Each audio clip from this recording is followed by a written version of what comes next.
Bismillah. Baik, pada kesempatan kali ini kita akan melanjutkan soal algoritma dan pemrograman yang level menengah untuk materi prosedur dan fungsi. Langsung saja kita lihat pembahasannya. Nah, di sini kita lihat nih ya. Nomor 6 itu ada yang soal level menengah, buatlah prosedur atau fungsi dan basasi ya. Kemudian menampilkan banyaknya bilangan ganjil dari batas awal dan batas akhir yang diinput dari alat masukan. Yang ganjil ditampilkan ya dari batas awal sampai batas akhir. Nah, di sini seperti biasa, deklarasikan dulu variabel, kemudian perintah masukannya, lalu prosesnya. Berhubung di sini kita itu harus, kan perintahnya itu menampilkan banyaknya bilangan ganjil. Berarti kira-kira yang cocok apa? Disuruhnya menampilkan banyaknya bilangan ganjil. Berarti kan kita harus mengetahui total bilangan ganjil itu ada berapa. Otomatis yang diperlukan itu adalah sebuah fungsi yang akan mengembalikan nilai, yaitu total bilangan ganjilnya. Ada berapa banyak. Nah, di sini untuk fungsi menghitung bilangan ganjil itu, kita mulai dengan dua parameter, yaitu parameter untuk yang inputan awal itu dan inputan batas akhirnya. Inputan awal dan akhirnya yang tipe datanya integer. Nah, kemudian di dalam prosedurnya, dalam fungsinya, deklarasikan i sebagai integer untuk looping, kemudian ada total yang kita set nilainya menjadi 0. Setelah itu kita masuk ke pengulangannya menggunakan for, i-nya dimulai dari awal ya, dari inputan awal, dan diakhiri ketika sudah mencapai inputan akhir. Kemudian di dalam perulangan itu kita akan mengecek apakah jika i dimoduluskan dengan 2 sama dengan 1, jika terpenuhi otomatis i itu kan bilangan ganjil. Karena bilangan-bilangan yang ketika dimoduluskan 2 menyisakan 1, otomatis dia bilangan ganjil. Nah, jika terpenuhi dia akan menambah nilai total sebanyak 1. Setelah itu dia akan diulang lagi terus sampai nilai i sama dengan nilai akhir. Setelah keluar, nilai total yang telah diakumulasikan itu akan di-return kepada nanti variabel yang ada di sini. Nah, kepada perintah yang ada di sini. Otomatis di sini kan kita itu akan ngecek banyaknya bilangan ganjil sama dengan berapa. Nah, di sini kita tulis persen %D. Mengapa? Di persen %D ini tuh kita langsung memanfaatkan hasil return nilai total banyaknya bilangan ganjil tersebut. Nah, di sini kan kita menggunakan fungsi hitung ganjil. Parameter batas awal dan batas akhirnya kita masukkan ke sini. Dan nanti hasil perhitungan dari fungsi ini akan langsung ditampilkan di sini. Seperti itu. Contoh eksekusinya seperti ini ya.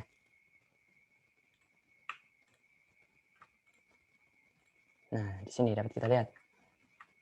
Masukkan bilangan batas awal. 5. Batas akhirnya 2, 3. Banyaknya bilangan ganjil itu ada 10.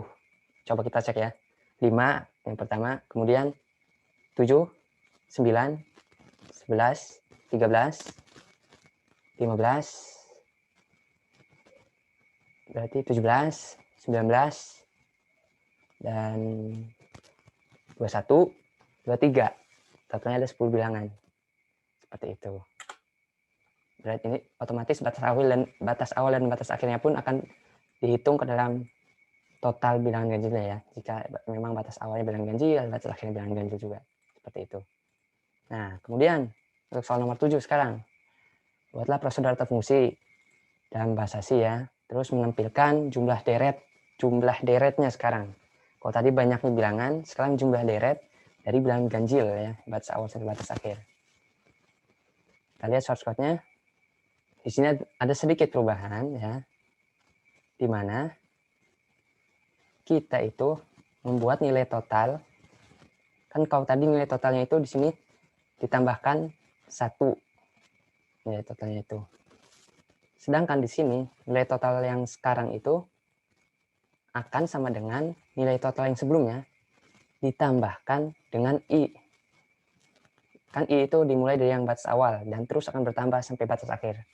Nah, nilai total itu nilainya akan bernilai nilai total sebelumnya ditambah dengan i yang sekarang.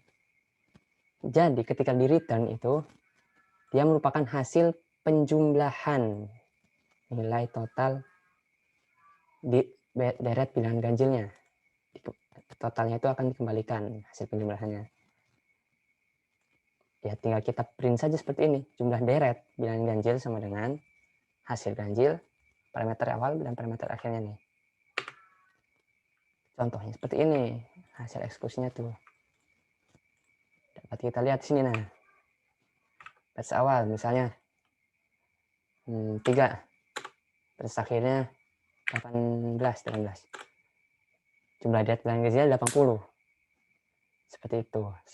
Misalkan kita hitung dari 3, kemudian ditambahkan dengan 5, kemudian ditambahkan 7, terus sampai nanti ditambahkan dengan 17, totalnya sama dengan 80. Seperti itu. Nah, di sini sekarang nomor 8. Buatlah prosedur atau fungsi algoritma dalam bahasa C dengan masukkan 3 buah integer ya. 3 buah integer. Sisi untuk sisinya tuh. Dimana semua sisi sama. Jika semua sisi sama, tampilkan termasuk kubus. Jika ada satu yang berbeda, tampilkan bukan kubus. Iya kan? Kalau kubus itu semua sisinya harus sama kan? Jika tidak sama satu, maka dia bukan termasuk kubus. Ya sudah, di sini kita tinggal deklarasikan variabelnya pertama, kemudian perintah masukannya 3 buah bilangan integer. Nah, nantinya masukannya itu akan menjadi parameter yang akan diisi untuk prosedur tentukan kubus ini. Di sini, untuk prosedur tentukan kubus ini, yang is kubus ini, kita itu akan melakukan percabangan di dalamnya. Kita lakukan pengecekan jika X sama dengan Y dan Y sama dengan Z, maka inputan kita itu berarti termasuk kubus. Semua sisinya sama. Jika ada yang beda satu, jika X yang ini tidak terpenuhi misalnya, otomatis dia akan langsung menentukan bahwa ketiga inputan kita itu tidak membentuk sebuah kubus seperti itu. Langsung contoh eksekusinya. Nah, di sini sisi 1, kita coba yang salahnya dulu ya. 5, 3, 1. Bukan kubus. Karena dia tidak memenuhi persyaratan di mana X sama dengan Y sama dengan Z tidak terpenuhi. Sekarang kalau misalkan kita coba yang sesuai ya. Nah, di sini sesuai misalnya 4, 4, 4. Maka dia termasuk kubus seperti itu. Kemudian di sini kita akan masuk nomor 9.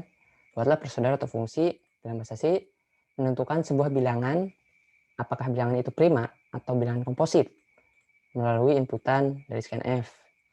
Dengan batasan inputan itu batas awal lebih dari sama dengan 1 dan batas akhir kurang dari atau sama dengan 100.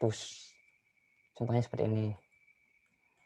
Langsung lihat ke source code-nya, kita lihat source code-nya.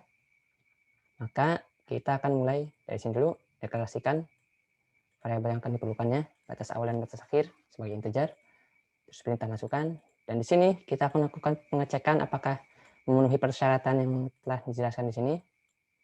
Batas awal lebih dari sama dengan 1 atau batas akhir juga kurang dari atau sama dengan 100. Apakah terpenuhi? Jika tidak terpenuhi, maka masukan tidak valid. Tapi jika terpenuhi, dia akan masuk ke yang else di sini. Nah, di sini dia akan pertama itu mencetak bilangan prima itu apa saja. Nah, di sini kita untuk mencetakkan bilangan prima itu apa saja, kita gunakan fungsi prosedur, karena kita kan menampilkan saja kan ya. Prosedur untuk menampilkan bilangan prima dari batas awal sampai batas akhir. Print prima, parameternya batas awal dan batas akhir. Di sini print prima sendiri, di dalamnya itu terdapat perulangan. Nah, di sini kita atur integer I dan J itu untuk loopingnya, untuk perulangannya. Dan I sama dengan awal nilainya, sama dengan nilai inputan yang variabel awal ini, sampai I sama dengan inputan akhir, seperti ini. Nah, di dalam perulangan ini kita pertama-tama tentukan integer hitung sama dengan 0. Kenapa kita perlu integer hitung? Nah, di sini nanti integer hitung itu, variabel hitung itu akan menampung hasil perhitungannya. Misalnya jika bilangan itu komposit ya, otomatis nilai hitung itu akan lebih daripada 2. Karena bilangan komposit itu dapat dibagi pertama oleh dirinya sendiri, kemudian oleh angka 1, dan oleh bilangan lain. Otomatis kan lebih dari 2. Maka nanti hasil hitung itu bisa jadi 3, bisa jadi 5, dan sebagainya, lebih dari 2 pokoknya mah. Itulah bilangan komposit. Hasil modulusnya ya, di situ. Apakah dia bisa dibagi dengan bilangan lain, apakah dia bisa dibagi dengan bilangan 1, seperti itu. Nah, di sini kan karena ini bilangan prima, otomatis dia itu pasti kurang dari 2. Karena bilangan prima definisinya itu adalah dia bisa dibagi oleh dirinya sendiri dan dia bisa dibagi oleh angka 1. Hanya seperti itu. 2. Nah, baik. Di sini kita akan melakukan perulangan. Di mana kita itu akan ngecek apakah J dapat membagi habis bilangan I ya. Kita gunakan modulus. Jika iya, nilai hitung akan bertambah sebanyak 1. Nah, di sini berhubung ini mengecek bilangan prima, maka hasil akhir hitung ini dia akan bernilai sama dengan 2 atau kurang dari 2. Seperti itu ya. Sama dengan 2, dia akan bernilai sama dengan 2. Maka jika hasilnya sama dengan 2, dia termasuk bilangan prima. Seperti itu. Seperti yang sudah dijelaskan sebelumnya kan ya. Kemudian untuk yang selanjutnya itu bilangan komposit, hampir sama prinsipnya. Kita gunakan prosedur untuk menampilkan bilangan komposit. Ada 2 parameter dan bedanya itu adalah di sini dia akan menghitung apakah nilai hitungnya itu lebih dari 2. Jika nilai hitungnya lebih dari 2, otomatis dia bilangan komposit karena bilangan komposit itu dapat dibagi oleh bilangan itu sendiri, dapat dibagi oleh 1, dan dapat dibagi oleh bilangan lain seperti itu. Otomatis kan minimal 3 atau bisa juga lebih seperti itu. Untuk eksekusinya dapat kita lihat di sini. Nah, di sini dapat kita lihat ya. Menentukan sebuah bilangan prima atau komposit. Batas awal 1, batas akhir 13 misalnya. Nah, di sini bilangan prima 1 sampai dengan 13 adalah 2, 3, 5, 7, 11, 13. Nah, di sini kita tidak dapat kita lihat ya, tidak ada bilangan 1. Karena bilangan 1 itu tidak termasuk ke dalam bilangan prima dan juga tidak termasuk bilangan komposit. Bilangan prima itu syaratnya harus ada 2 faktor. Pertama bilangan itu sendiri, kemudian bilangan 1. Sedangkan bilangan 1 hanya memiliki 1 faktor, ya hanya bilangan 1 saja gitu kan, tidak terpenuhi. Dan untuk persyaratan bilangan komposit, bilangan itu harus dapat dibagi dengan dirinya sendiri, dibagi dengan 1, dan dibagi dengan bilangan lain, seperti itu. Otomatis untuk yang bilangan komposit nilai-nilainya adalah seperti ini, 4, 6, 8, sampai 12. Karena bilangan-bilangan ini dapat dibagi oleh dirinya sendiri, oleh bilangan 1, dan oleh bilangan lain. Contohnya saja 4 bisa dibagi juga dengan 2 kan, seperti itu. Sekarang untuk nomor 10.